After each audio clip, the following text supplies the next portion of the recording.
very good day to you. Welcome to Herman Manyora's YouTube channel. My name is Jadiel, Kabiro. It's a pleasure, it's an honor, it's a joy to have you for political conversations. Conversations that I hope will build this country even as we're progressing towards this year's general elections. I'm joined by Herman Manyora, political analyst, president, director, Nairobi Review. How are you doing this fine morning? Wonderful, wonderful, Jad. President. Yeah? Not president of Nairobi Review. You're vying for presidency in 2027. Yeah? And I'm giving Raila, I know he's winning. After 1 year, if I've not seen any change, I launch my campaign. But you don't have the money. You don't have the money. People give me money. The international people have told me Manyora will give you millions of dollars. You know you need millions of dollars, right? I have support from across the world. People who believe in me will give you all the money you need. You take over the presidency. So Raila had better take care. You take over the presidency. Within 1 year, he must begin to show me and convince this country. He's going to put in place measures to change this country. If not, I'm launching my campaign in 2024. What's your 100 days in State House? Kenya will not be the same. Where do we start? In everything. Even traffic in Nairobi will flow. Everything will flow. Yeah? And not a shilling will be stolen on my second day in the office. In my first day in the office, I'll say, dare you touch 1 shilling, just one. All these useless things, if you are preparing to go for a seminar in Naivasha, stop. Nothing like that. Kako office yako fanya kazi. Hakuna seminar, hakuna overseas travel, no wastage. Before we talk about former CS Arap Kiro, what do you have that Raila and Uhuru doesn't have? Raila has it, but he's gone cold a bit. I want to see if he delivers. If he doesn't deliver, I'm running. Azimio One Kenya Party Coalition has had now the deputy vice chair, the vice chair for UDA, Kipruto Arap Kiro, a former CS, now in their team. What impact will he bring? Is there any impact, or is he just a guy without following nothing Politics is at all? about perception. The perception is there's already hemorrhage. People are saying you celebrated when Alfred Mutua left, Azimio, when King left, now is your turn. Ah. Yeah, and they are saying it's not just Kirwa. Before Kirwa, there was your secretary, your treasurer, Magara. You have always said Raila and you wanapoteza watu, nyinyi mmeanza. It's perception. It doesn't matter how strong the guy was or not. Now they are countering by saying he was useless. But he didn't have numbers. He wasn't. Which numbers? It's not about which numbers the Mutua bring. He's the governor of Machakos. Oh, which governor? You can think Which about governor? people voted for him. He's exiting. Kirwa has been the minister. He has been MP several times. So you think he's nothing? Yes. So Raila needs this perception that he didn't. Do you think Raila needs Kirwa this was a very close ally of Kibaki. Kirwa is not a village boy. What does he bring? You can't even compare Alfred Mutua to Kirwa. What does he bring to the table? But you know, winning an election does not necessarily become a very good indicator of how serious or otherwise. Very useless people win elections. Very serious people lose elections. And they lose today, tomorrow they win. They win today, tomorrow they lose. So you can't judge Kirwa.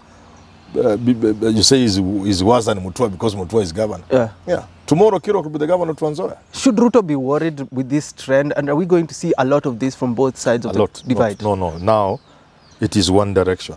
And I said it before. They have had their day. Now it is Azimio's day. It is only going to move from Kenya Kwanza UDA to Azimio. Watch this space. Kenya Kwanza to Azimio? Watch this space. Why are you saying that? Because we are seeing a lot of divisions also in Azimio. No. Take a look. Who can live now? Who can live Azimio? There's nobody to live. They are stuck there and they are big. You see what Azimio did was to put together all the big boys and girls, if you wish. Now, and most of these people are so beholden to people like Uhuru Kenyatta, they can't afford to live. On the contrary, the people in Ruto's corner are Sheikh's junior politicians. A lot of them, you can't even be sure they are there on their own. I may not even be sure if some of them have not been planted there. But if politicians were to be planted, where will they be planted? It's unlikely Ruto can plant somebody in Azimio. But it's highly likely Azimio with the system and everything can plant people in. But you speak about... And it's also highly likely that the Mount Kenya people who do not have a presidential candidate in this game can move here and there. You're glorifying the president. You're saying they can't leave because he's there. But look at Kalonzo. Kalonzo just got cleared and he's going to... Where is he cleared to do it? He's going to vie for presidency. Kalonzo is more Azimio than Azimio itself.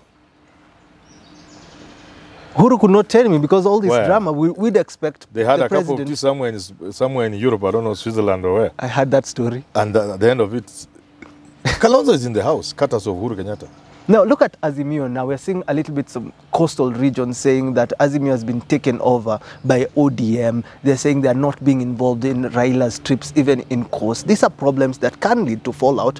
What would you advise Raila now? Raila is advised, and he has been advised by people. Gather all, scatter none. But they're getting scattered. But the problem is, when you are dealing with junior, small politicians trying to equate themselves to senior people, that is a problem. Look at Alfred Mutua, for example.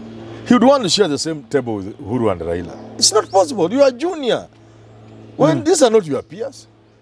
So even within the context of the coastal politics, there are some people who must know they cannot be on the front seat. They will be in the room, they will be given a chair, they have a seat, but they can't be on the high table. So they don't want to accept their place. But okay, now, let me give you an example.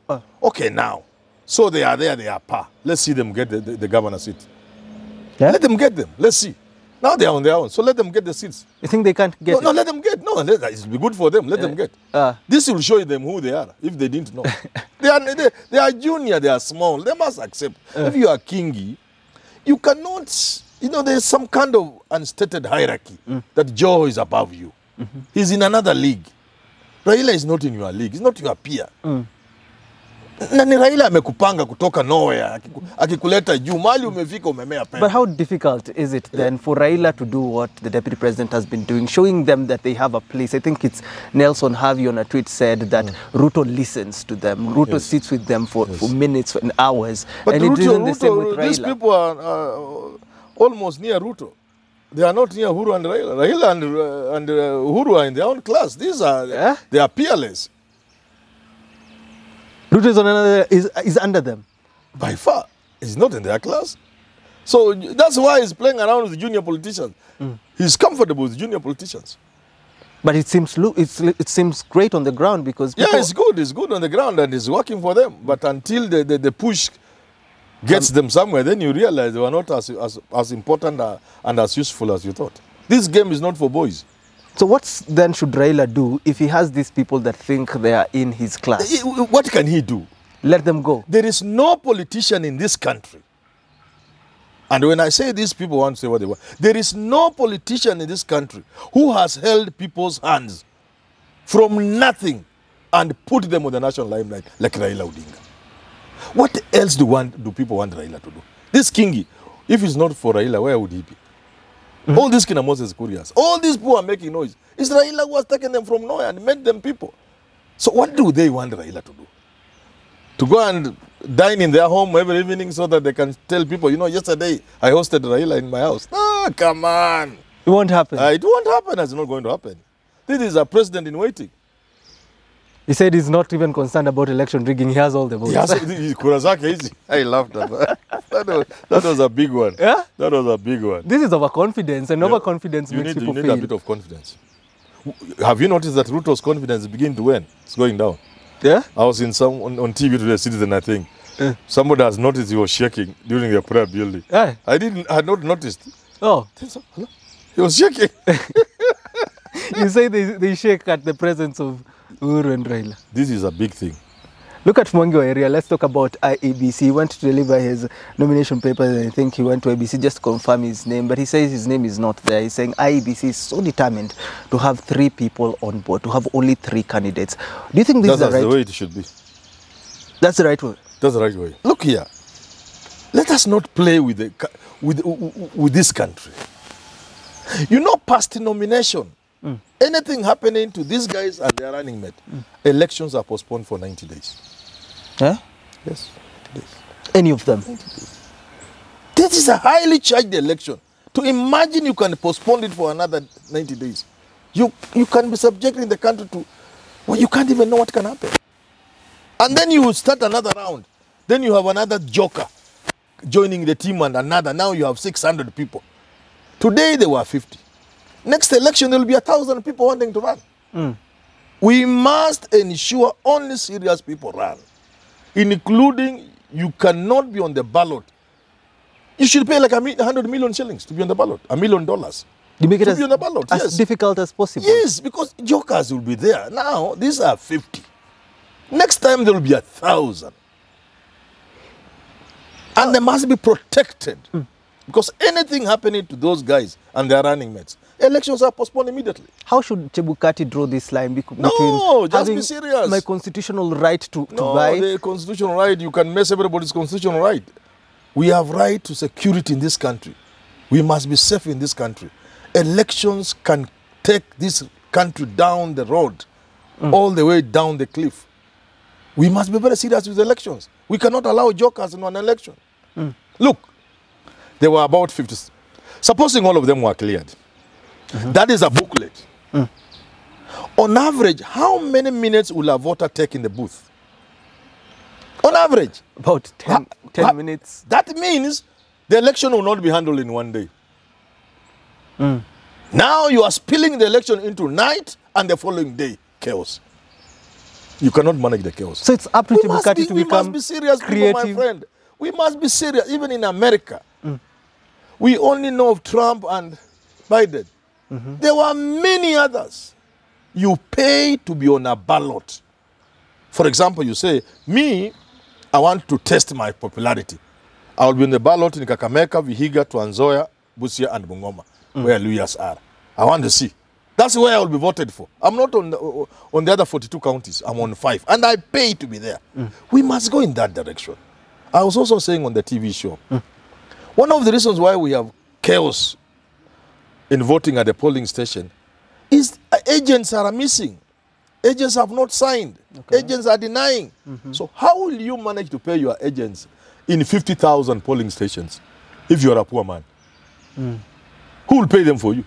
So if you're a poor man, you cannot vote. Manyora suggests you need a minimum of 3 agents from voting, counting, and so on. A minimum of 3. Okay? During the days, mtu ataenda lunch, awache mwingine hapo. And then there will be the counting. So you need a minimum of 3. And you pay these agents a minimum of 1,000. So we want you to give us 3,000 shillings per polling station. In advance, you pay to IBC, you'll pay your agents. Okay.